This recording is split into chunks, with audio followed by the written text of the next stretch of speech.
खान को सजा क्यों हुई है? वो वक्त के जब अल्ताफ हुसैन को DGISI ने फोन पर बात की, ये कब, क्यों और कैसे? इमरान फारूक का एक और सानिया। मुज़ाकरात जारी रहेंगे। आसिफ अली जरदारी को रहम की अपील कौन करने जा रहा है? MQM लंदन फिर अदालत क्यों पहुंची है? MQM पाकिस्तान को एक और धचका क्यों लग रहा है? मुस्लिम लीग नून ने मिठाइयां क्यों तकसीम की? शाहिद खाकान अब्बासी की फिर अहमियत क्यों बढ़ती जा रही है? अपने प्रोग्राम का बाकायदा आगाज करते हैं अपने परवरदिगार के शुक्र से। बहुत अहम और बहुत बड़ी बड़ी खबरों के साथ हम आपके साथ शरीक गुफ्तगू हैं।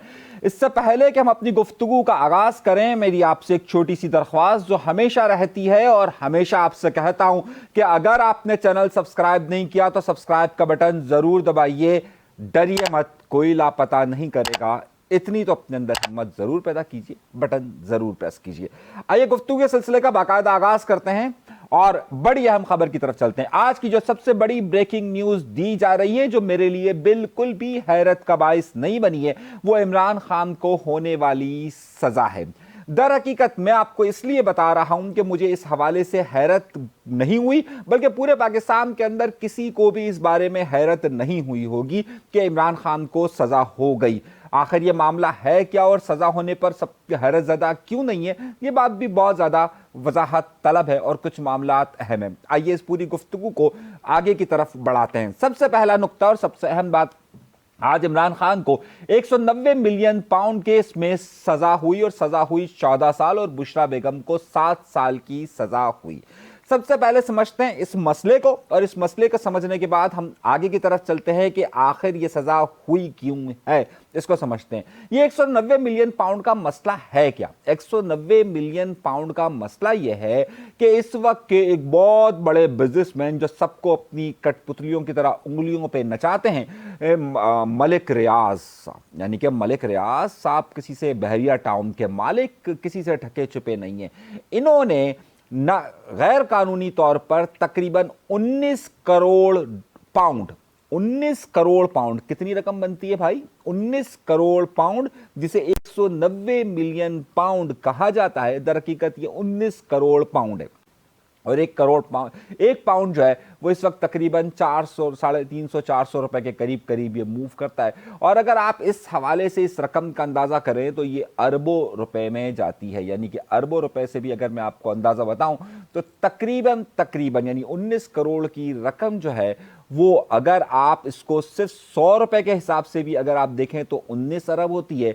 अगर आप 200 रुपए के हिसाब से अगर आप देखते हैं तो ये तकरीबन 38 अरब होती है। और अगर आप इसको 300 रुपए के हिसाब से अगर आप देखते हैं तो तकरीबन ये 50 अरब से ज्यादा का रकम जाती है। अब ये रकम जो है ये गैर कानूनी तौर पर बरतानिया मुंतकिल की गई थी। बरतानिया में इस वक्त मनी लॉन्ड्रिंग के हवाले से सख्ती पाई जाती है और गुज़िश्ता 10 सालों में इसमें बहुत ज़्यादा सख्ती हुई है।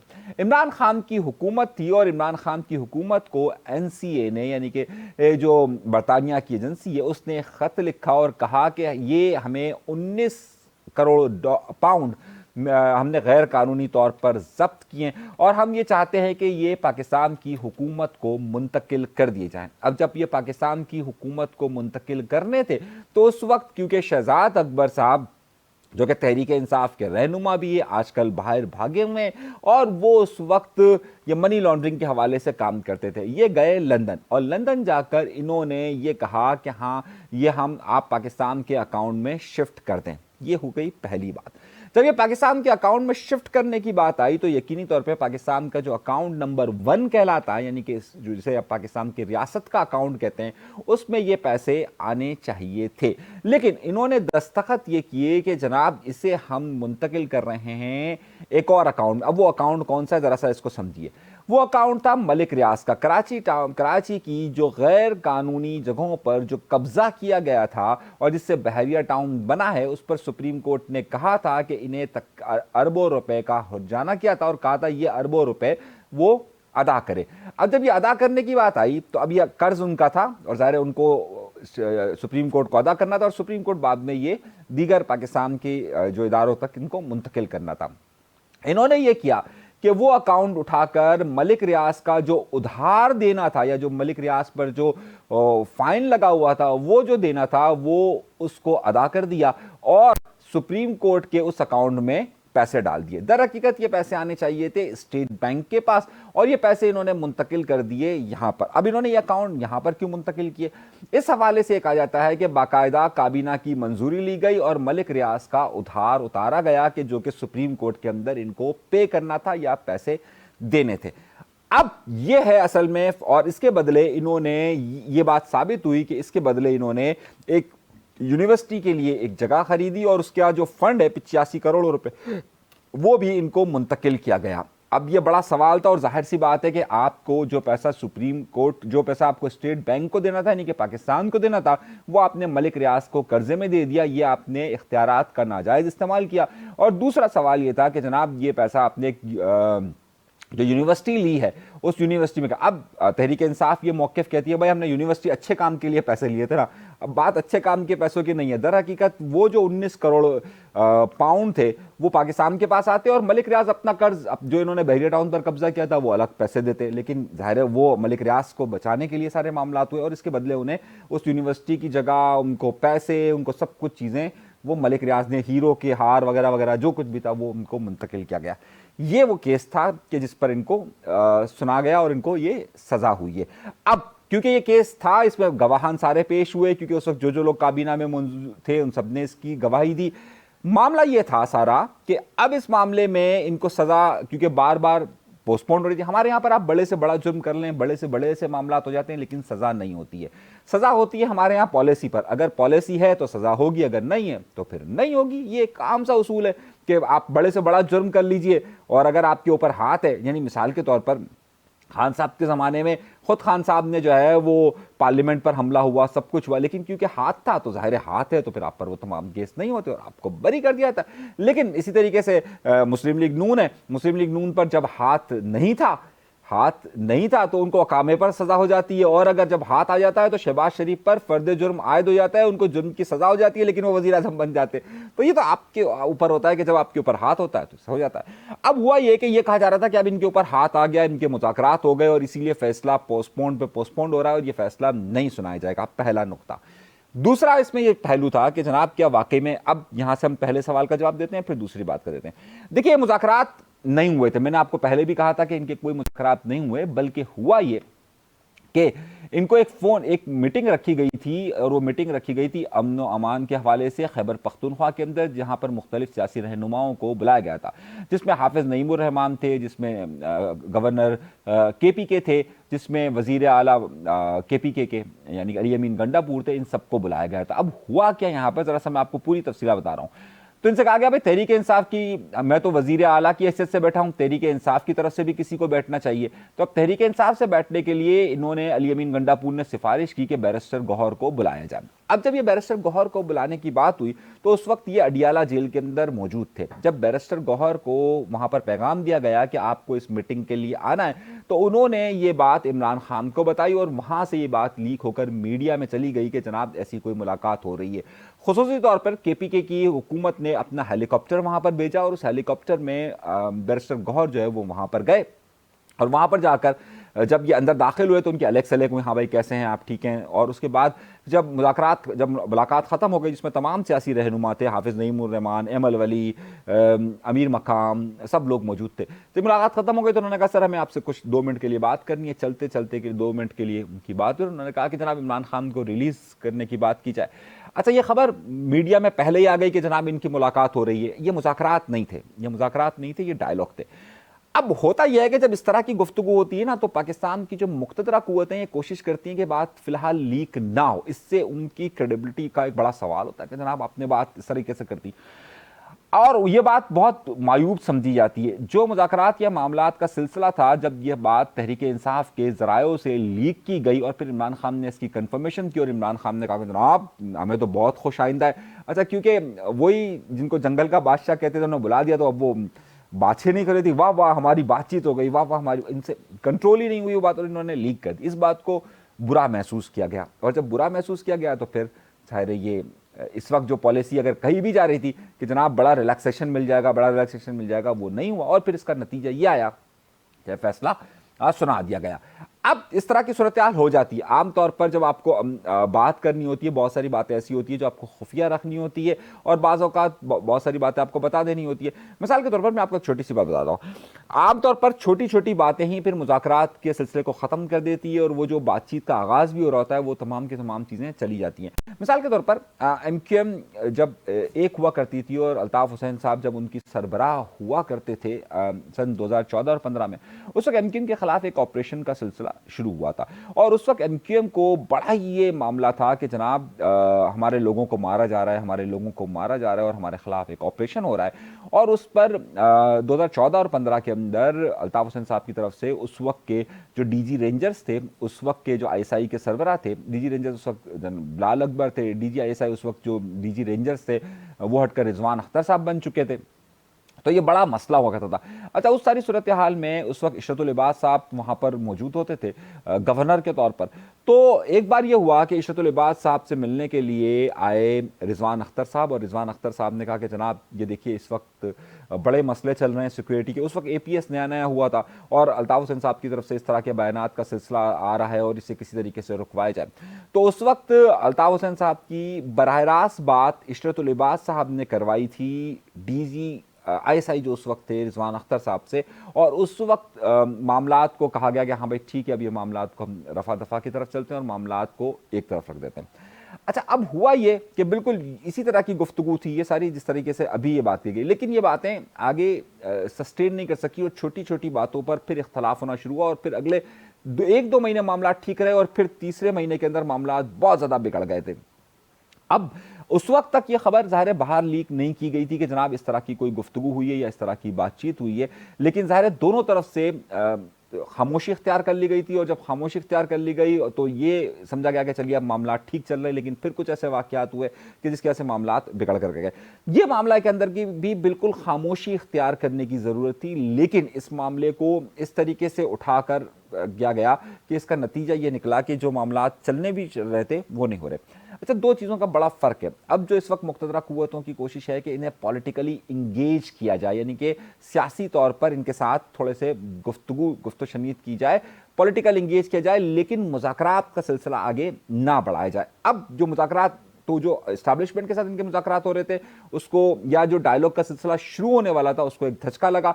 बुशरा बेगम इस हवाले से कई मामलात के अंदर खुद जाकर मुज़ाकरात या बातचीत कर रही थी और अब बुशरा बेगम को के साथ भी वह मामलात नहीं हो सके, इसीलिए बुशरा बेगम पर 26 नवंबर के कई मुकदमात बने, लेकिन उसके बावजूद भी बुशरा बेगम को कहीं गिरफ्तार नहीं किया गया और अब उनकी गिरफ्तारी को किया गया था, यानी कि वो मामलात जो बुशरा बेगम के थ्रू चल रहे थे अब वो खत्म हो गए और जो अब अली अमीन गंडापुर और इनके साथ जो चलने थे वो भी अब तकरीबन तातुल का शिकार हो गए। मैं इसकी वजह बता रहा हूँ। बहुत सारे लोग कह रहे हैं कि इस फैसले से इमरान खान की मकबूलियत में बहुत ज़्यादा और इजाफा हुआ। देखिए, खान साहब की मकबूलियत अपनी इंतहाओं को छू रही है, उससे कोई मसला नहीं है। बात मकबूलियत की नहीं है, बात है कबूलियत की। कबूलियत के लिए जो सिलसिला अभी होना चाहिए था, जिसका आगाज़ हो चुका था, उसे बहुत बड़ा धचका लगा है और ये मामलात आगे चलकर मज़ीद गंभीर होंगे। और अब तहरीक इंसाफ को इस वक्त शोहरत की ज़रूरत नहीं है, तहरीक इंसाफ को और ख़ुद खान साहब को इस वक्त बाहर निकलने की ज़रूरत है, जिस बाहर निकलने के लिए वो बार बार बात कर रहे हैं। और ख़ुद अली अमीन गंडापुर और जो बैरिस्टर गौहर इस वक्त मिलने की मुलाकात जो हुई चीफ ऑफ आर्मी स्टाफ से, उसमें भी उन्होंने ये बात की कि भाई खान को रिहा किया जाए। तो इस वक्त इनको मकबूलियत का इशू नहीं है, मकबूल तो है वो, कबूलियत का इशू है कि जनाब उन्हें कहा जाए। बिल्कुल इसी तरीके से जो अल्ताफ़ हुसैन साहब और उनका इशरतुल इबाद साहब की जो उस वक्त बातचीत हुई थी उस वक्त वो मकबूल थे। और याद है 2015 में 16 का जो इलेक्शन बल्दियाती हुआ था उसके अंदर इन्होंने क्लीन स्वीप किया था, लेकिन उस वक्त कबूलियत नहीं हो पा रही थी और वो कबूलियत ही बाद में एक बड़ा मसला बनी।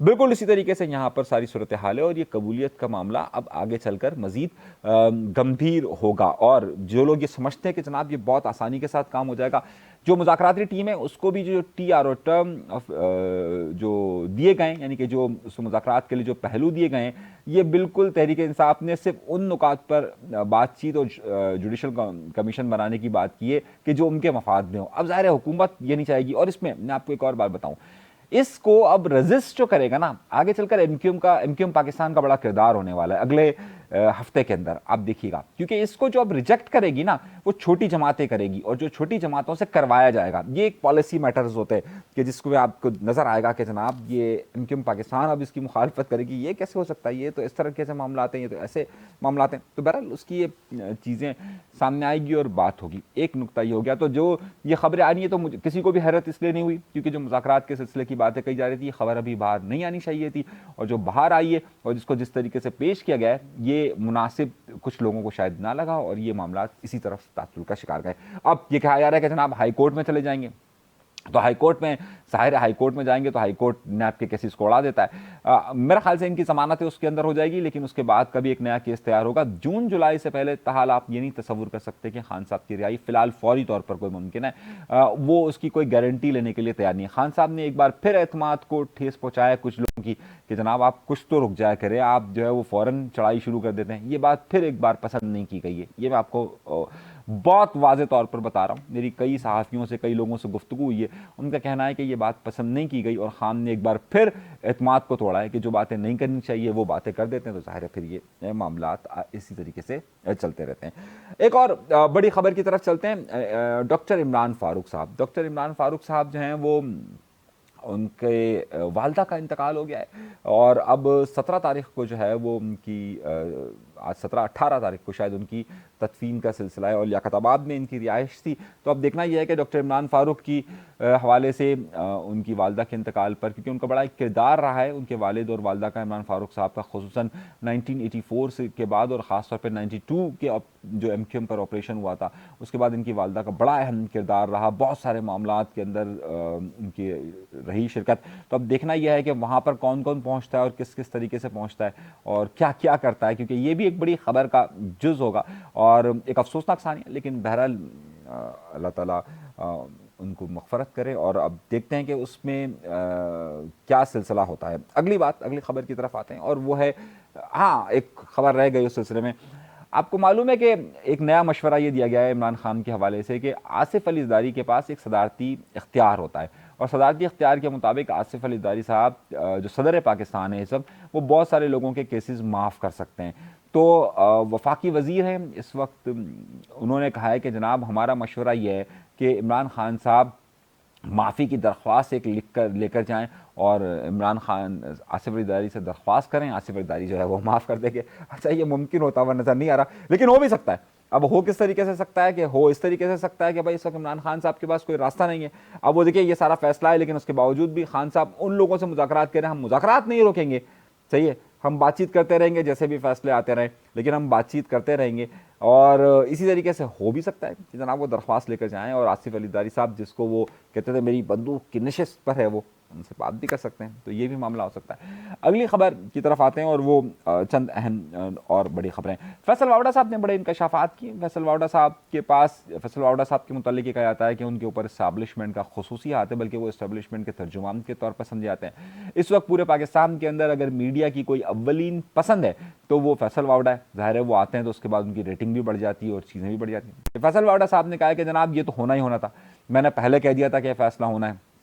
ज़ाहिर है फैसल वावड़ा साहब की जो प्रेडिक्शंस हैं या ख़बरें हैं उसको आजकल लोग बड़े गौर से देखते हैं और सुनते हैं, क्योंकि वो जो कहते हैं वो होता है। क्योंकि वो बहुत सारे लोगों का ख्याल है कि उनके पास जहाँ से खबर आती है वो बहुत ज़्यादा कंफर्म खबर होती है कि जनाब ये मामला कहाँ से आ रहा है और किस तरीके से आ रहा है। एक और बड़ी बात जो कराची शहर के हवाले से है और कराची शहर की एक बड़ी खबर भी आ रही है कि एमक्यूएम पाकिस्तान के लिए एक बड़ा धचका है कि अब्बासी हॉस्पिटल के अंदर हो ये रहा है कि इनके बहुत सारे कारकुनान पाकिस्तान पीपल्स पार्टी को ज्वाइन कर रहे हैं और मुख्तलिफ जगहों से ये इतलात आ रही हैं कि मुख्तलिफ जगहों से इनके कारकुनान पाकिस्तान पीपल्स पार्टी की तरफ ज्वाइन कर रहे हैं। अब ये पाकिस्तान पीपल्स पार्टी का रिवाइवल है, पाकिस्तान पीपल्स पार्टी अपने को उरूज जारी है, MQM के लिए ये बात सोचने की है कि जनाब ये मामला हो क्यों रहे हैं और बड़ी तादाद में इनके लोग पाकिस्तान पीपल्स पार्टी को ज्वाइन करने की तरफ क्यों जा रहे हैं। MQM पाकिस्तान की बात कर रहा हूँ, और किस लिए जा रहे हैं और उसकी वजूहात क्या है, ये भी अहम नुक्ता है। अच्छा, एक और बड़ी इसमें पेशरफ्त हुई है, जो अपोजिशन की जमातें हैं उसमें इजाफा होने वाला है और पाकिस्तान मुस्लिम लीग नून के बड़ा अहम नाम पाकिस्तान मुस्लिम लीग नून के सदर रहे हैं, पाकिस्तान मुस्लिम लीग नून की तरफ से वजीर आज़म रहे शाहिद खाकान अब्बासी साहब।